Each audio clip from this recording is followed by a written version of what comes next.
amigos e amigas, aqui quem fala é o Wesley e hoje eu vim trazer para vocês a correção da prova 36 de Direito Tributário. Espero ajudar vocês com a aprovação e vem comigo nesse vídeo de resolução de questão. Pessoal, aqui temos a primeira questão da prova de tributário. É a questão número 22, eu vou ler com vocês, se vocês acharem melhor, pausem o vídeo para ler, tentar responder sozinho e depois vem aqui para correção, tá? Vamos lá. Basicamente, deixa eu só pegar a minha caneta. Vamos lá. Uma ação de execução fiscal foi movida pela União em face de João. A gente anota aqui para vocês irem até se acostumando a marcar esses pontos chaves. Para cobrança de crédito tributário, referente ao imposto sobre renda de pessoa física, IRPF, dos exercícios 2019 e 2020, data é sempre bom marcar, conforme certidão de dívida ativa, CDA, regularmente juntada, na mesma data em que recebeu a citação, enviada pelo correio, com aviso de recepção, famosa carta R, tá pessoal? O executado entrou em contato com seu advogado, constituindo-o para defender os seus interesses. Diante desse cenário, assinale a alternativa correta, para não cair em pegadinha, tá pessoal? Bom, vamos lá nas alternativas. A citação é inválida, pois deveria ter sido realizada exclusivamente por oficial de justiça ou por edital. Exclusivamente a gente já abre um aspas aí. Vamos para a próxima. B. Ao ser citado, João terá 5 dias para apresentar sua contestação. Muita atenção na peça e no rito, tá bom, pessoal? C. Citado, João poderá, dentro do prazo legal, pagar a dívida com os acréscimos devidos ou garantir a execução. Será? Vamos deixar aqui no nosso radar. E a D, no prazo de 30 dias contados da citação, João poderá oferecer embargos à execução? Então vamos lá, pessoal, para a gente entender o que está tratando aqui. Está tratando das execuções fiscais, tá? Então a gente precisa ter conhecimento da lei de execuções fiscais para a gente poder responder essa questão. Tem tudo a ver com o nosso direito tributário. Pessoal, a alternativa A e B, elas são um pouco tendenciosas, tá? A A, por ter essa palavra exclusivamente, a gente já abre esse alerta. Provavelmente você já sabe disso, já está cansado de ouvir dos seus professores, mas é bom reforçar, tá bom? Então vamos lá. A citação é inválida, pois deveria ter sido realizada exclusivamente por oficial de justiça ou por edital. Não, pessoal, ela não precisa ser exclusivamente feita por oficial de justiça ou por edital. Imagina só o oficial de justiça tendo que correr atrás de todos os contribuintes que não pagam os seus tributos de forma correta. É complicado. Então uma simples carta R já é válido ali para citar o devedor. B. Ao ser citado, João terá 5 dias para apresentar sua contestação. Pessoal, estamos aqui diante de um rito especial, que é da Lei de Execuções Fiscais, e é uma execução, né, pessoal? Execução não cabe contestação. Tenta colocar isso na cabeça de vocês, porque a peça cabível é os embargos de execução. Então a gente já tira a letra A e a letra B. Então sobrou para a gente a letra C. Vamos pular para a letra D, porque é o seguinte, aqui ela induz ao erro. Na letra D, ela diz o seguinte: no prazo de 30 dias contado da citação, João poderá oferecer embargos à execução. Pessoal, qual que é o prazo aqui na Lei de Execução Fiscal? A gente sabe que é 30 dias, segundo o artigo 16. Vocês sabem disso, acompanhem aqui o raciocínio. É 30 dias e é embargos à execução. Então a gente está diante aqui de uma possível resposta correta. Mas calma lá, aqui existe uma pegadinha, porque contados da citação. Pessoal, quando a gente abre o artigo 16 aqui da Lei de Execuções Fiscais, ela diz o seguinte: o executado oferecerá embargos no prazo de 30 dias. Legal. Mas ó, contados do inciso 1º do depósito, inciso 2º da juntada da prova da fiança bancária ou do seguro garantia e inciso 3º da intimação da penhora. Pessoal, não fala sobre citação, não é contados da citação, até para induzir ao erro mesmo sobre lá o rito comum, né, que conta-se a partir da citação e aqui não é, tá bom? Então, nos sobra a letra C, que é citado, João poderá, dentro do prazo legal, pagar a dívida com os acréscimos devidos ou garantir a execução. Certinho? Vamos para a próxima, pessoal. Bom, pessoal, vamos para a segunda questão de direito tributário e vamos resolvê-la. Vou trocar de caneta para ficar melhor para vocês e para mim também. Bom, anotem aí comigo.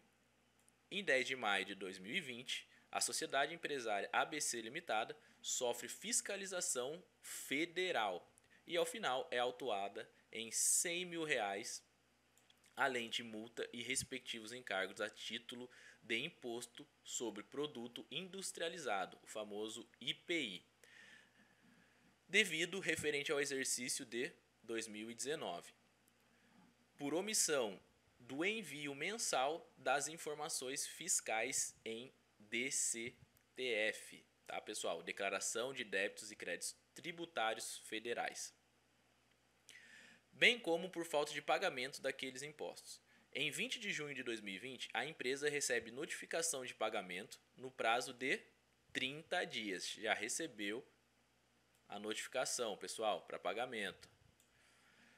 Você, como advogado da sociedade empresária, é chamado para defender os interesses da empresa nesse processo no mesmo dia da notificação, pretendendo adotar providências logo no dia seguinte, refletindo sobre a possibilidade de adotar o mecanismo da denúncia espontânea. Você precisa conhecer o Instituto da Denúncia Espontânea no CTN, tá bom, pessoal? Prevista no Código Tributário Nacional. Bom, diante desse cenário, assinale a alternativa, sempre risque aqui, correta. Bom, pessoal, se você infelizmente não tiver esse conhecimento prévio que é cobrado pela FGV da denunciação espontânea, infelizmente você não vai conseguir assimilar a questão. Mas vamos lá, vamos com calma. Bom, alternativa A. Poderá ser adotado o mecanismo da denúncia espontânea, já que ainda não foi ajuizada a ação de execução fiscal? B.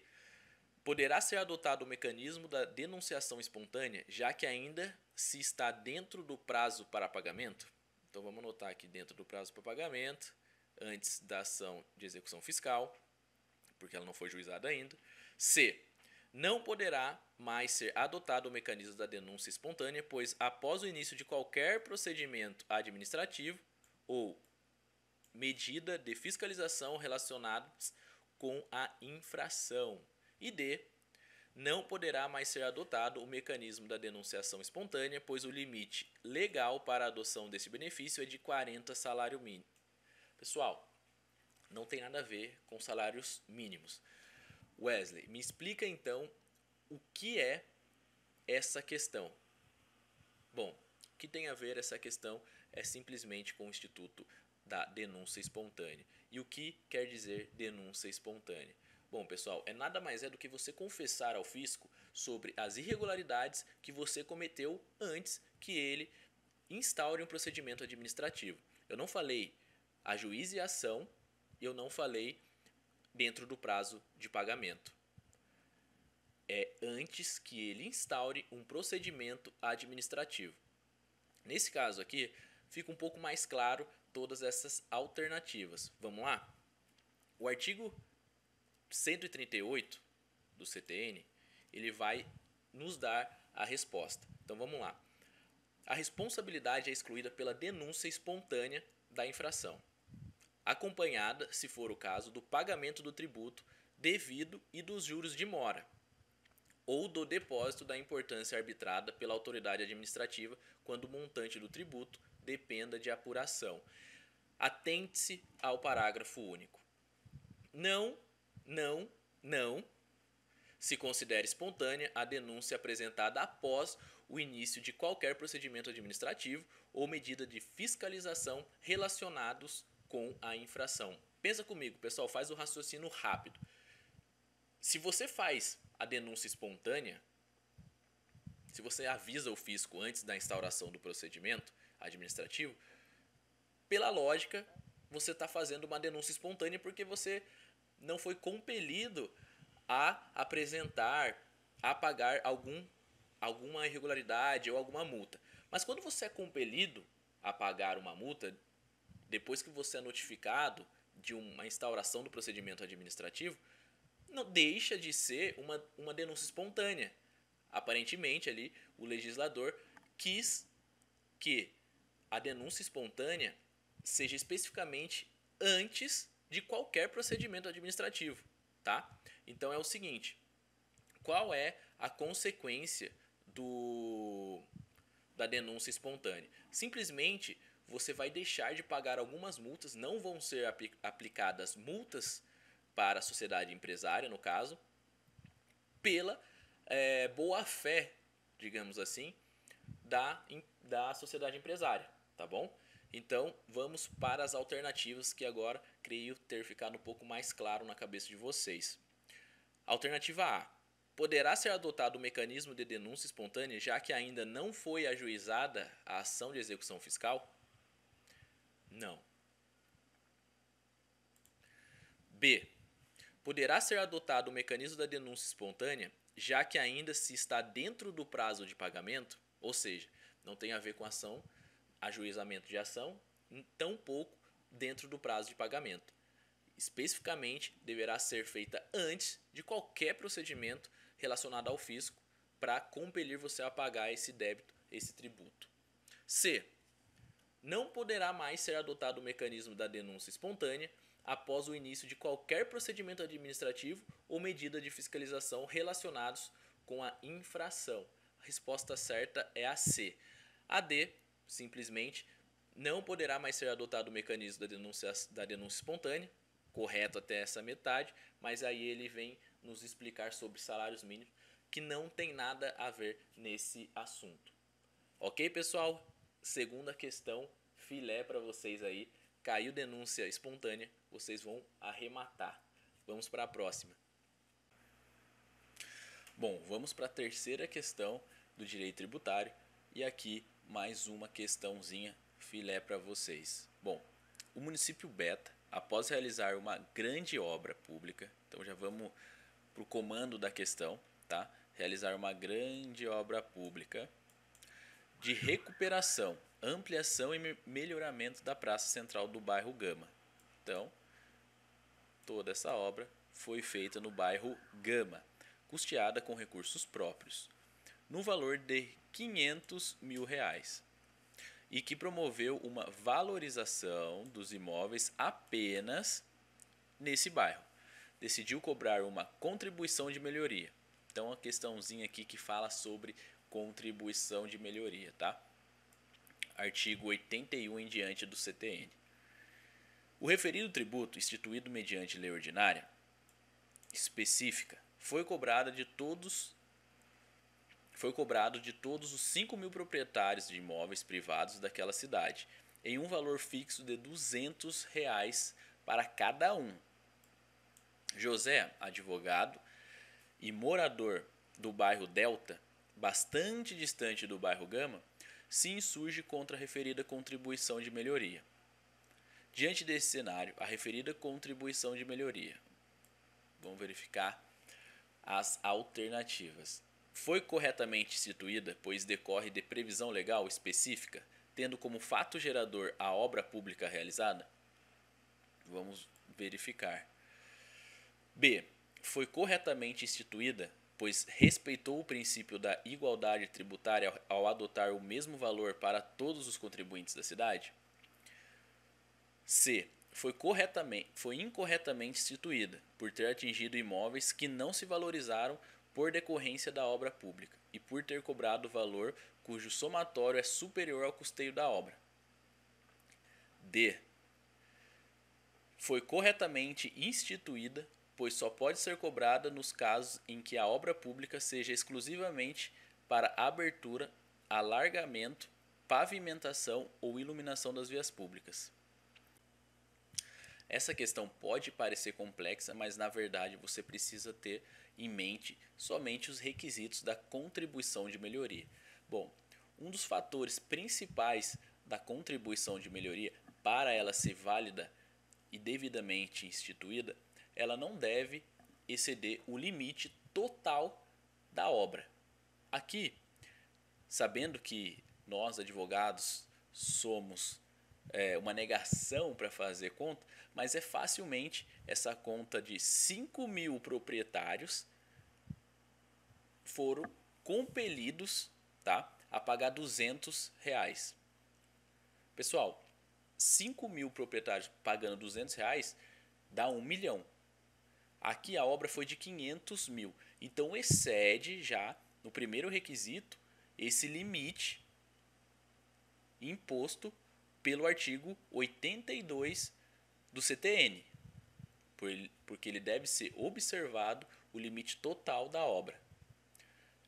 Outra questão, quando se fala de contribuição de melhoria, deve ser estipulado a contribuição para cada contribuinte de forma diferenciada, pois aqui temos um contribuinte que mora próximo à obra e um contribuinte que mora afastado, como no caso do advogado José. Então essa contribuição deve ser diferenciada também, e aqui não houve diferenciação nenhuma. Colocou-se R$200 para todo mundo da cidade. Então nesse caso, com pleno conhecimento aqui do artigo 82, você vai conseguir responder essa questão tranquilamente. A lei relativa à contribuição de melhoria observará os seguintes requisitos mínimos. Aqui ele lista alguns, mas o mais importante: o orçamento do custo da obra, determinação da parcela do custo da obra a ser financiada pela contribuição, delimitação da zona beneficiada, tá?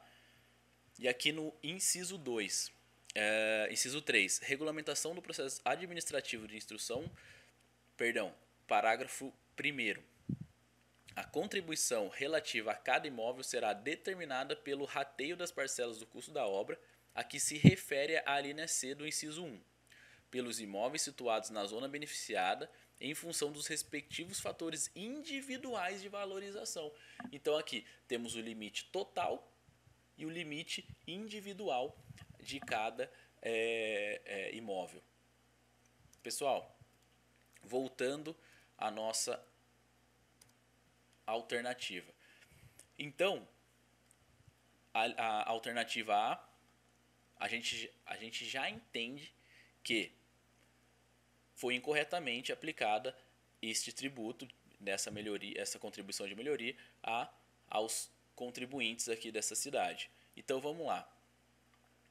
A questão C, ela diz o seguinte: foi incorretamente instituída por ter atingido imóveis que não se valorizaram por decorrência da obra pública e por ter cobrado valor cuja somatória é superior ao custeio da obra.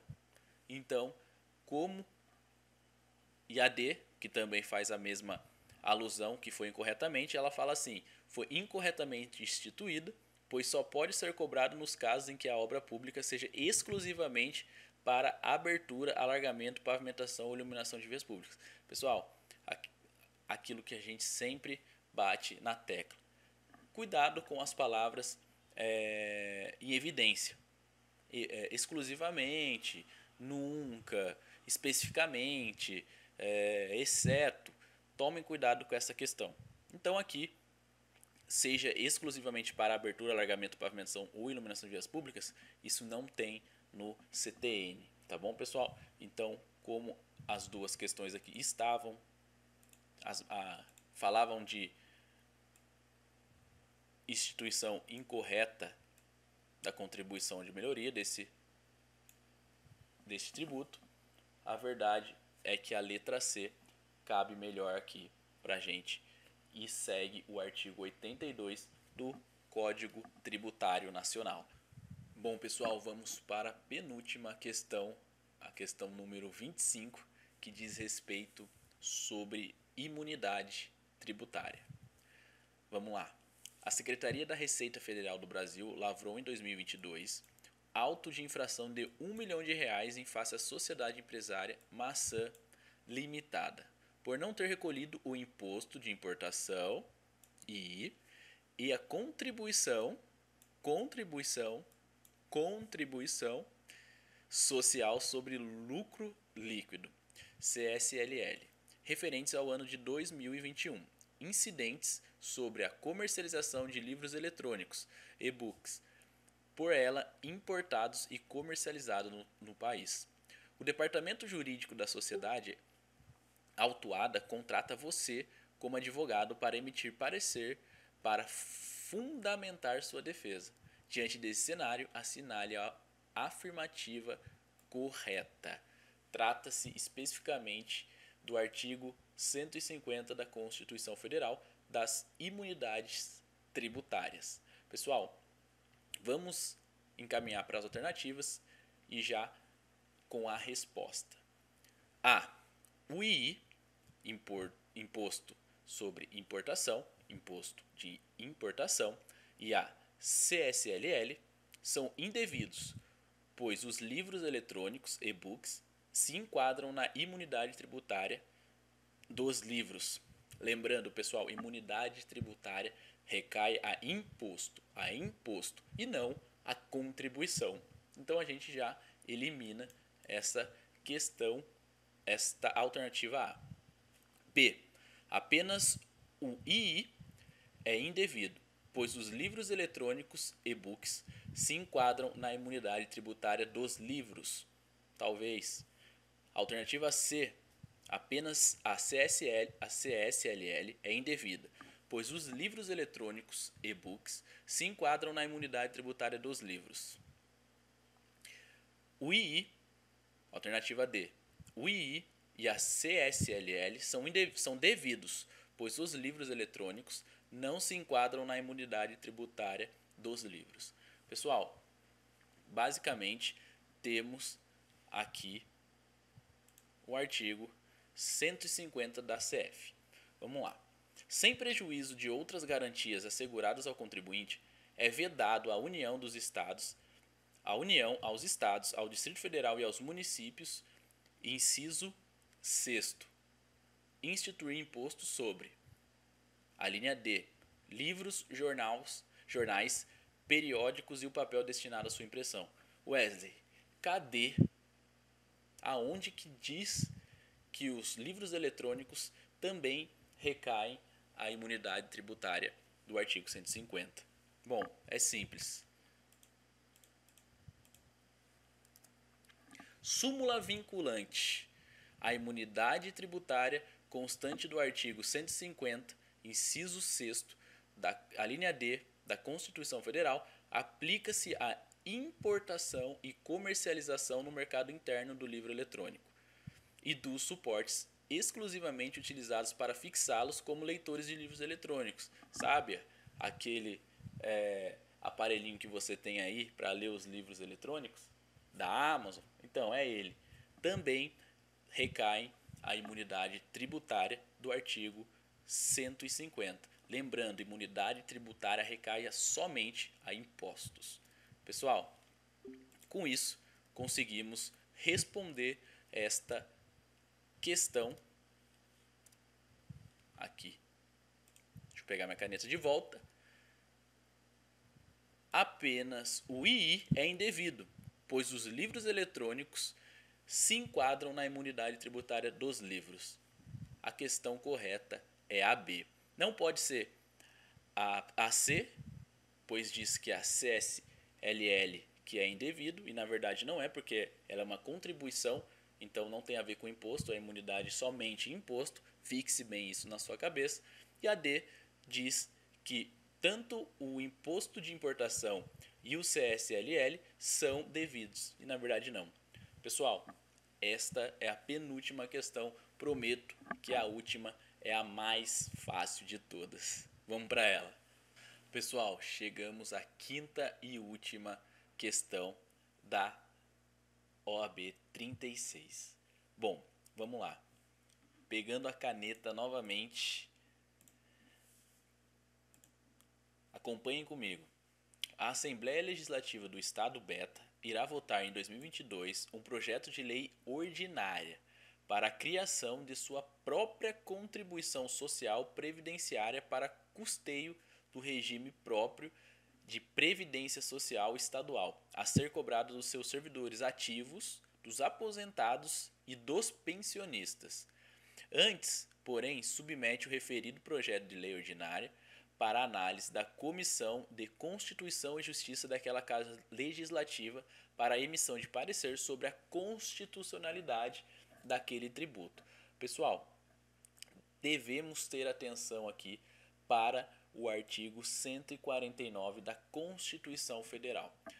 Tratando-se aqui da instituição de um tributo, teremos que observar a exceção à regra geral de lei ordinária, quais seja, a lei complementar, ela é uma instituição de tributos, ela institui tributos, mas somente de 4 grandes tributos, quais sejam o empréstimo compulsório, o IGF, o Imposto Federal sobre Grandes Fortunas, os impostos residuais e as contribuições residuais. Eu falei contribuição social previdenciária? Não, eu não falei. Então ela não é uma exceção à regra, então ela pode ser criada por lei ordinária. Nesse contexto, vamos às alternativas. A. Poderia ser criada por lei ordinária e ser cobrada de servidores ativos, dos aposentados e dos pensionistas? B. Poderia ser criada por lei ordinária, mas só poderia ser cobrada de servidores ativos? C. Não poderia ser criada por lei ordinária, mas poderia ser cobrada de servidores ativos, dos aposentados e dos pensionistas. Não poderia ser criada por lei ordinária e só poderia ser cobrada de servidores ativos. Aqui já fazemos essa distinção. Quais sejam? Poderia ou não poderia ser criada por lei ordinária? Sim, poderia. Então, somente nestas questões, nestas alternativas, já se anularia estas duas hipóteses, C e D. Então, temos as alternativas que poderiam ser criadas. Mas você precisaria do auxílio do artigo 149, parágrafo 1º da Constituição Federal, porque é uma cópia exata desse artigo, desse parágrafo 1º. A União, os Estados, o Distrito Federal e os municípios instituirão, por meio de lei, contribuições para custeio de regime próprio de previdência social cobradas dos servidores ativos, dos aposentados e dos pensionistas, que poderão ter alíquotas progressivas de acordo com o valor da base de contribuição ou dos proventos de aposentadoria e de pensões. Pessoal, aqui a gente vê claramente que a alternativa A poderia ser criada por lei ordinária e ser cobrada dos servidores ativos, dos aposentados e dos pensionistas. Esta é a correta alternativa, porque aqui só diz respeito, a alternativa B só diz respeito sobre ser cobrada de servidores ativos, e não é verdade, como lemos o parágrafo 1º, ela pode ser cobrada dos ativos, dos aposentados e dos pensionistas. Pessoal, a última questão, fácil para vocês, eu tinha prometido e cumpri. Então, assim, quero agradecer vocês de ter assistido. Espero ter ajudado vocês de alguma forma para os estudos da OAB e espero que seja de grande valia. Bom, o último adendo, quero agradecer o meu professor da faculdade, Unisal Lorena, Bruno Criado, que é o idealizador de todo esse projeto sobre resoluções de questões. Bom, obrigado e um grande abraço para todos. Até a próxima.